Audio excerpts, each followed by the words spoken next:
Abra su Biblia en el Evangelio de Juan capítulo 1, mis hermanos. Evangelio de Juan capítulo 1.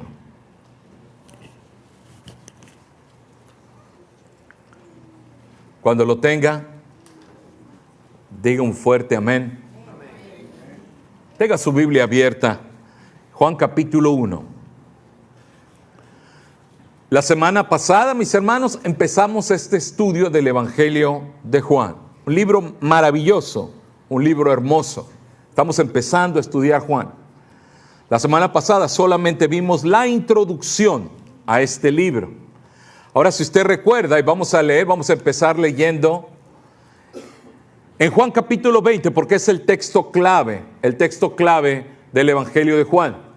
Juan capítulo 20, y recuerde, aquí nos dice el propósito por el cual Juan escribió su libro. Juan capítulo 20, verso 30. ¿Lo tiene ahí? Dice, hizo además Jesús muchas otras señales en presencia de sus discípulos, las cuales no están escritas en este libro. Verso 31. Pero estas, o sea, las que Juan escribió en su libro, están escritas, se han escrito, para que creáis que Jesús es el Cristo, el Hijo de Dios, y para que creyendo tengáis vida en su nombre. Mi hermano, lo decíamos la semana pasada y quiero que lo recuerde, Juan es selectivo. De todo lo que Juan dice en su evangelio, el 92% lo dice Juan y nadie más, ninguno de los otros tres evangelistas. Juan es selectivo porque tiene un propósito determinado. Juan quiere que nosotros, los lectores, al leer, nos convenzamos. Estemos completamente seguros de quién es Jesucristo. Que Jesucristo es el Cristo, el Hijo de Dios, para que creyendo tengamos vida en su nombre. Así que, ¿con qué comenzaría usted la historia? Si usted fuera Juan, ¿dónde comenzaría a hablar esta historia tan gloriosa con el propósito de convencerlo?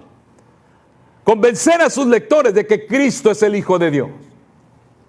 ¿Dónde comenzar la historia?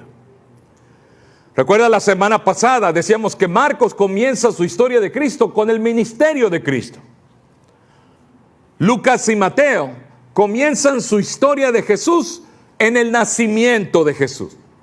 Pero Juan comienza a relatar su historia desde la eternidad. Desde la eternidad. Juan comienza su evangelio con las mismas palabras, mi hermano, que comienza el libro de Génesis capítulo 1, verso 1. Juan comienza su evangelio en el mismo lugar, en el principio. En el principio.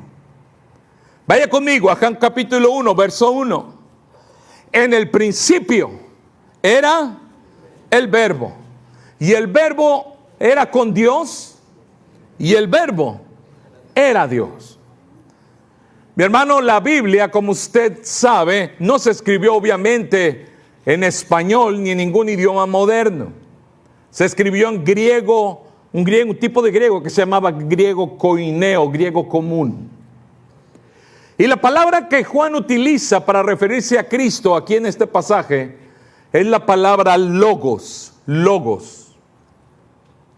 Y la palabra logos es una palabra muy complicada realmente, es una palabra bastante común en el griego koiné, y quiere decir simplemente palabra, es la traducción, palabra. Un logos es una palabra. Mas sin embargo, mi hermano, si vemos un poco más de cerca, notaremos que los filósofos griegos usaban esta palabra de una manera muy interesante. Los filósofos griegos, desde diferentes puntos de vista, cada uno de ellos tenían sus diferentes puntos de vista con respecto a esto, entendían el logos o decían que el logos o hablaban del logos como algo que ellos sabían que existía, que estaba allí, pero que decían sus mentes no lo podían realmente entender completamente, pero eso, decían, traía balance entre todas las cosas que existían. Platón, Sócrates, se referían al logos, esa idea de un logos, como algo que ellos entendían traer balance y acuerdo entre todas las cosas reales y existentes. En otras palabras, ellos querían descubrir qué era esto, que a ellos se les escapaba de su pensamiento, pero que sabían que era tal vez la cosa más importante del universo de entender. Entonces, para los filósofos griegos, cuando hablaban de un logos, hablaban de algo importante que explicaba la vida, explicaba el universo, pero que ellos decían está por encima de nuestro entendimiento y conocimiento. Mi hermano, pero recuerde que el logos quiere decir, ¿qué dijimos que quiere decir? Palabra, palabra. También es muy importante este concepto en el Antiguo Testamento para los judíos. ¿Por qué razón? Porque Dios se revela, hermano. Se revela primeramente en su creación, pero de manera especial se revela en su palabra. Una y otra vez ves en el Antiguo Testamento Dios dando su palabra. Por su palabra Dios inicia con Abraham un pacto, el pacto abrámico, capítulo 15 de Génesis. Es su palabra que Dios dio a través de los 10 mandamientos. Es la palabra de Dios que vino a Samuel y trajo juicio a la familia de Elí. Es la palabra del Señor, nos dice Salmo 33, que fue el agente de la creación. Dios creó a través de su palabra. Y hermano, una y otra vez usted ve en la Biblia a Dios diciendo una y otra vez a través de los profetas, y los profetas testificando, vino palabra de Dios al profeta, por ejemplo, Miqueas, al profeta Joel, al profeta Zacarías. Dios dio su palabra en el Antiguo Testamento. Y qué interesante que es el mismo nombre que Juan usa para referirse a Jesús, la palabra. Hermano, aunque los filósofos griegos no lo conocían, Jesucristo es lo más importante que le da sentido a todo el universo. Es el eslabón en la cadena que les faltaba conocer a ellos para poder entender los misterios más profundos e importantes de la vida, porque no hay nada más grande e importante que una persona puede conocer que la salvación en Cristo Jesús.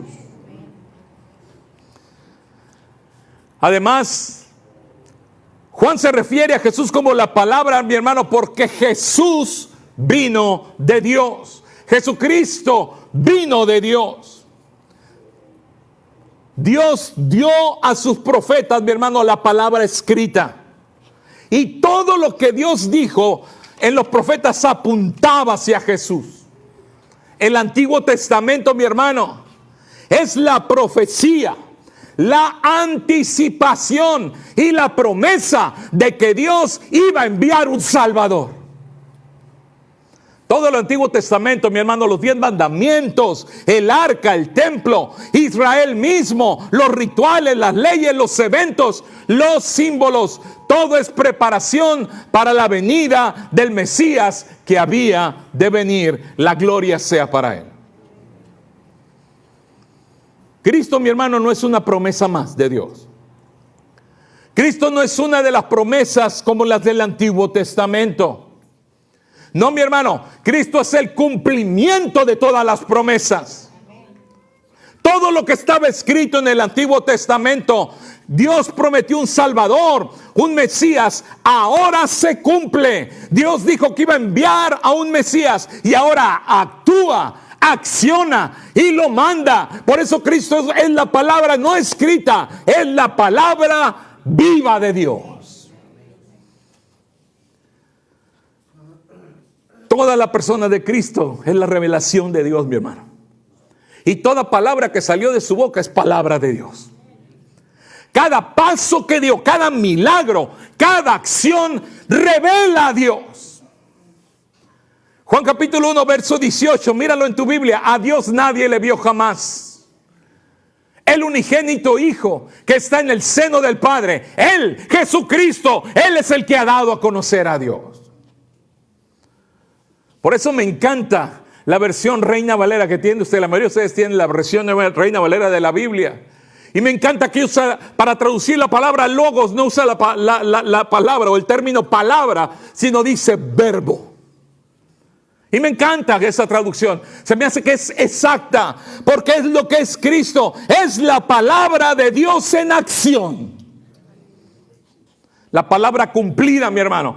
Cristo es la palabra final. No es en el nombre de Abraham o de Moisés o de David que se va a doblar toda rodilla. Es en el nombre de Jesucristo, de nadie más. El verbo de Dios. No es el único lugar en la Biblia, mis hermanos, donde Juan usa este término. Quiero que vayas conmigo a Primera de Juan, la primera carta de Juan, capítulo 1, verso 1. Dice lo que era desde el principio, lo que hemos visto, lo que hemos oído, lo que hemos visto con nuestros ojos, lo que hemos contemplado y palparon nuestras manos, tocante a quién, hermano, al verbo. ¿Y cómo le llama Juan? Esto es muy maravilloso. En Primera de Juan le llama el verbo de vida. Quiero que vayas conmigo al libro de Apocalipsis, por favor. Ve conmigo a Apocalipsis capítulo 19. Esta es la visión de Juan. Juan está escribiendo una vez más ahora en el libro de Apocalipsis y dice lo siguiente. Apocalipsis 19:11. Entonces vi el cielo abierto. Y aquí un caballo blanco, y el que lo montaba se llamaba, ¿cómo se llamaba, mis hermanos? Fiel y verdadero. Y con justicia juzga y pelea. Sus ojos, verso 12, eran como llama de fuego, y había en su cabeza muchas diademas. Y tenía un nombre escrito que nadie conocía sino él mismo.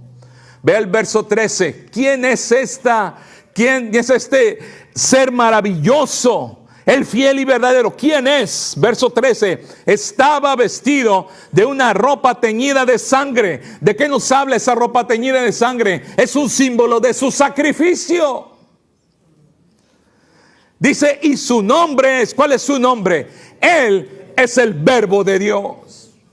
Notó Primera de Juan, el verbo de vida.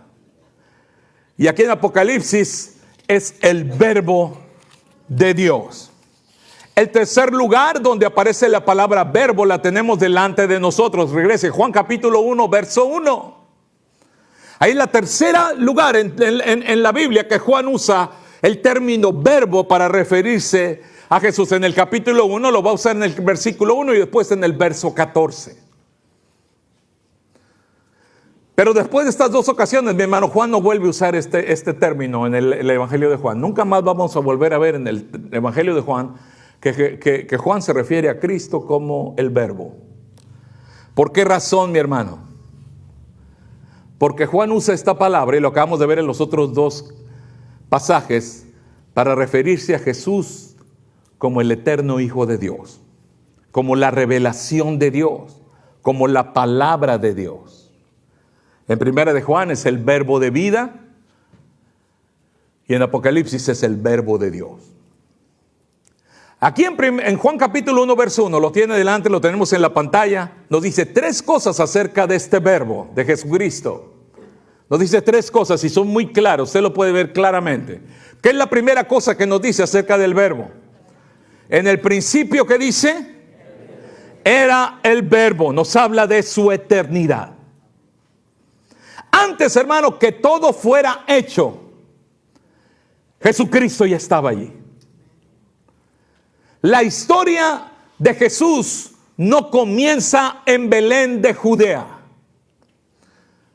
No, hermano, de hecho Juan nos dice que la historia de Jesús no tuvo comienzo. Jamás tuvo un inicio. Él ha sido desde siempre es. Jesús no tiene comienzo. Él es antes de que la historia empezara a ser historia. Cuando todo empezó a existir, mi hermano, Jesús ya estaba allí. Todo lo que existe comenzó en el principio. Y en ese momento, hermano, en el principio, Jesucristo ya era eterno. Y era desde siempre. Qué hermosa verdad que el Señor es y siempre ha sido y siempre será. Ahora es lo primero que nos dice acerca del verbo. Dice que en el principio, antes de todas las cosas, antes del tiempo, Jesús ya estaba allí. En el principio era el verbo. ¿Cuál es la segunda cosa que nos dice? Dice, ¿y el verbo qué dice? Era con Dios. Hermano, esto no es solo una afirmación que se encontraba en el mismo lugar que Dios se encontraba. Es mucho más que esto. Quiere decir que el verbo desde la eternidad ocupaba el mismo lugar de majestad, de gloria y privilegio que Dios. Tenía una perfecta armonía y relación con Dios y en Dios. La habitación de Dios el Padre es la misma habitación de Dios el Hijo desde la eternidad y por la eternidad. Jesús tuvo la misma gloria que su Padre en perfecta armonía y en perfecto amor. El verbo que era desde el principio nos habla de su eternidad, y el verbo que era con Dios nos habla de su naturaleza, la misma naturaleza de Dios. Ahora, mi hermano, tenemos que pensar bien acerca de esto. Y déjame hacerte otra pregunta, porque en base a estas dos cosas tenemos que llegar a la misma conclusión que Juan llega. Ahora, para esto déjame preguntarte algo, y quiero que lo pienses muy bien. ¿Quién puede ser igualmente eterno como lo es Dios? ¿Quién puede ser eterno como Dios? Ahora añade a eso la siguiente pregunta. ¿Quién puede tener la misma naturaleza en todos los sentidos que Dios? ¿Verdad que hay una sola respuesta? No existe. Gracias, hermano. No hay nada más. Y recuerda que la Biblia dice que Dios no comparte su gloria con nadie. Así que la respuesta es obvia. ¿Quién es eterno como Dios? ¿Y quién tiene la misma naturaleza de Dios? Una sola respuesta: Dios mismo. Nadie más. Así que la conclusión de Juan es obvia. Es la única conclusión. Léelo conmigo. Verso 1. En el principio era el verbo, eternidad. Y el verbo era con Dios, la misma naturaleza. Así que la conclusión es obvia. Entonces el verbo era Dios. El verbo era Dios. Mis hermanos, mis hermanas, esta es la más importante y la más profunda verdad que Juan nos quiere enseñar en su libro. Jesucristo es Dios. No hay otro lugar en toda la Biblia donde se nos diga con más exactitud que en Juan capítulo 1, verso 1, Jesús, el verbo de vida, es Dios. Es Dios. En su comentario bíblico del Evangelio de Juan, el hermano John MacArthur nos presenta 5 que llama él líneas de evidencia, que personalmente considero maravillosas, que excelentes, el análisis del pastor MacArthur. Y por eso lo quiero compartir con ustedes esta mañana. 5 líneas de evidencia le llama el hermano MacArthur, que nos prueban, o para probar que Jesucristo es Dios, que están en la Biblia y se pueden claramente ver en las Escrituras. Lo primero que dice el hermano es que hay declaraciones directas de que Jesucristo es Dios en la Biblia. Es lo primero. En la Biblia hay declaraciones directas de la divinidad de Jesús, de que Jesús es Dios. Acabamos de ver la primera y la más clara, que es Juan capítulo 1, verso 1. Pero también en Juan capítulo 10, verso 30, Jesucristo mismo afirmó ser uno y de la misma naturaleza que Dios. Yo y el Padre somos uno somos. La semana pasada, ¿recuerdas que veíamos la historia de Tomás? ¿Quién recuerda la semana pasada la historia de Tomás? Y recuerdas lo que Tomás dijo a Jesucristo. Le dijo: Señor mío y Dios mío, y Jesús no lo corrigió. De hecho, lo animó por su afirmación, por su fe. Mi hermano, la reacción de Cristo es inexplicable e inexcusable si Jesucristo no es Dios. Otras declaraciones que vemos en la Biblia directas de la divinidad de Jesús las encontramos en los escritos del apóstol Pablo. Por ejemplo, en Filipenses capítulo 2, Pablo dice que Jesucristo existía en forma de Dios y era igual a Dios. Colosenses capítulo 2, verso 9, nos dice que en Él habita corporalmente toda la plenitud de la deidad, o sea, de Dios. Romanos capítulo 9, verso 5, nos dice que habla de Jesús como Dios bendito por los siglos de los siglos. Segunda de Pedro capítulo 1, verso 1, habla de Cristo diciendo nuestro gran Dios y nuestro Salvador. Juan se refiere en primera de Juan capítulo 5, verso 20, a Jesús como el verdadero Dios. Segundo, el hermano MacArthur nos dice que Cristo recibe títulos en la Biblia que en otras partes se dan a Dios mismo. Así que si Cristo recibe los mismos títulos que Dios, Jesucristo es Dios. Por ejemplo, Jesús recibe el título de pastor, el buen pastor. Así como igualmente dice en Salmo 23 que Jehová es mi pastor. También Jesús se refiere en la Biblia como juez, como santo, como el primero y el último, como la luz, como el Señor del día de reposo, como el Salvador, como Dios fuerte, como Señor de señores, el Alfa y el Omega, Señor de toda gloria y el Redentor. Todos estos son títulos de Dios y son adjudicados a Jesucristo. Tercero, Jesucristo posee, hermano, los atributos que Dios no comparte con nadie, lo que llamamos los atributos incomunicables de Dios.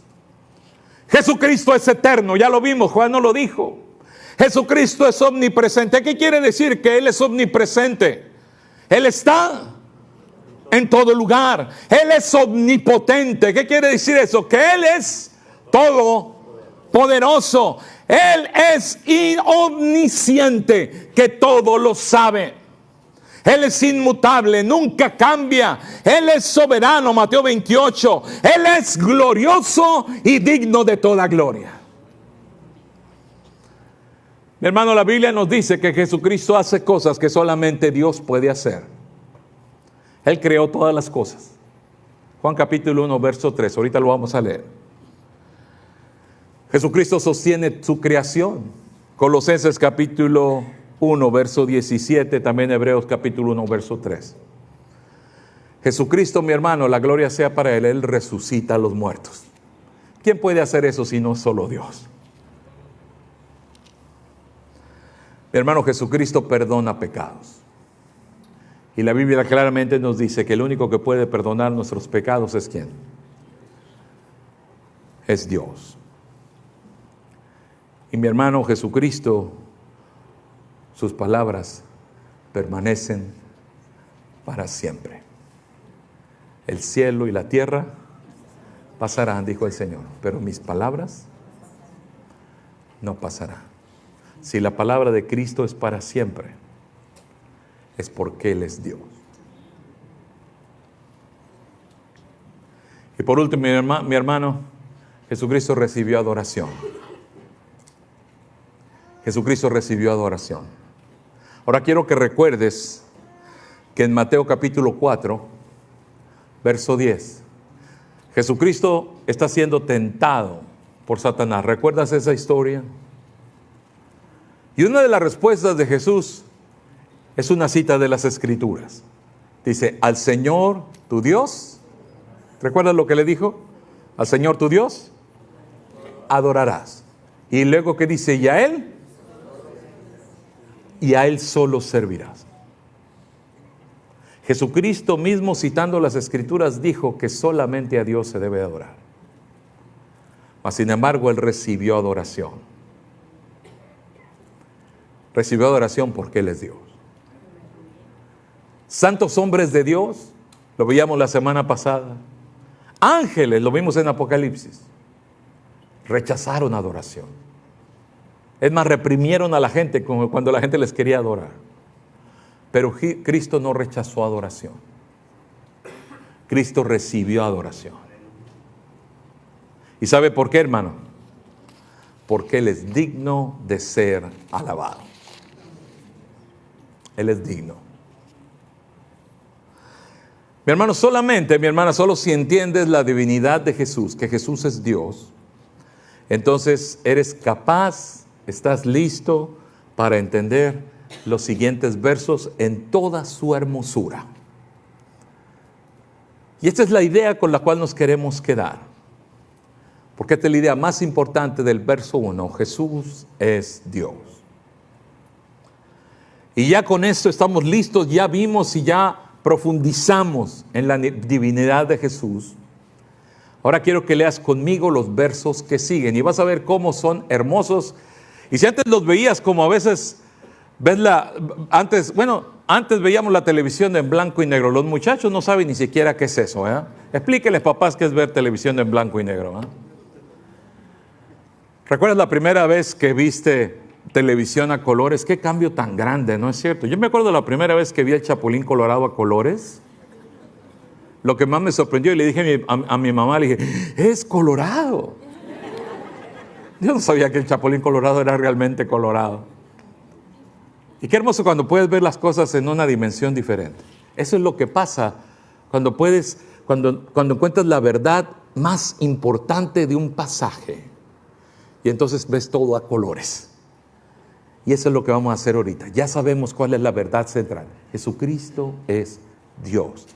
Entonces, por eso, Juan dice lo siguiente, verso 2. Este era en el principio con Dios. O sea, una vez más afirmando su naturaleza igual que Dios. Verso 3. Todas las cosas por Él fueron hechas. ¿Por qué razón?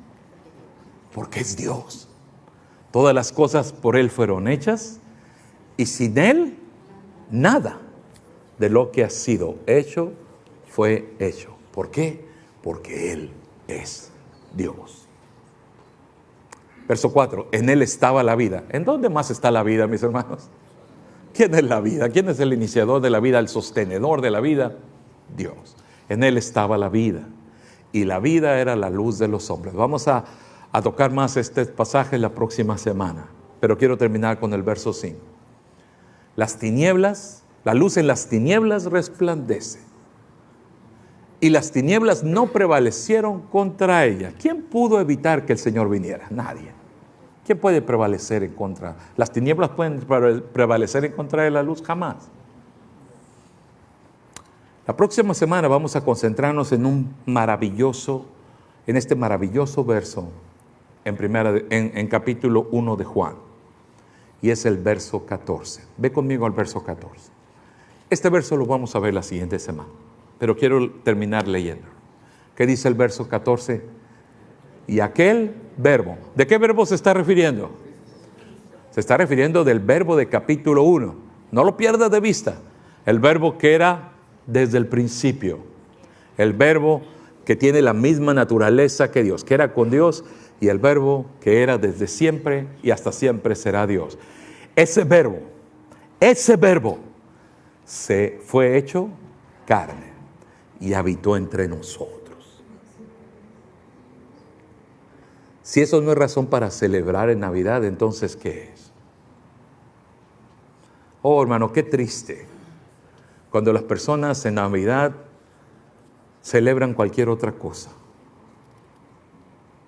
No, hermano, no celebramos a un hombre barbón, con una capucha trayendo regalos. Eso no celebramos.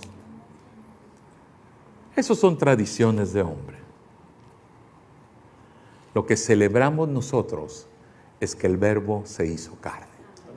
Dios se hizo carne y habitó entre nosotros y vimos su gloria. Gloria como del unigénito del Padre, lleno de gracia y lleno de verdad. Pero eso es nuestro tema para la siguiente semana. El día 24, Nochebuena, vamos a tomar como base de nuestra predicación Juan capítulo 1, verso 14. Hoy quiero que te quedes con esta verdad en tu corazón. Sirves y adoras al Dios verdadero. Dios verdadero en tres personas: Dios Padre, Dios Hijo y Dios Espíritu Santo. Cristo es Dios que dejó su gloria para estar con nosotros. Así que tenemos mucho que celebrar y tenemos mucho que agradecer esta Navidad. ¿Cuánto le dan gloria a Él? Inclina tu rostro, vamos a orar.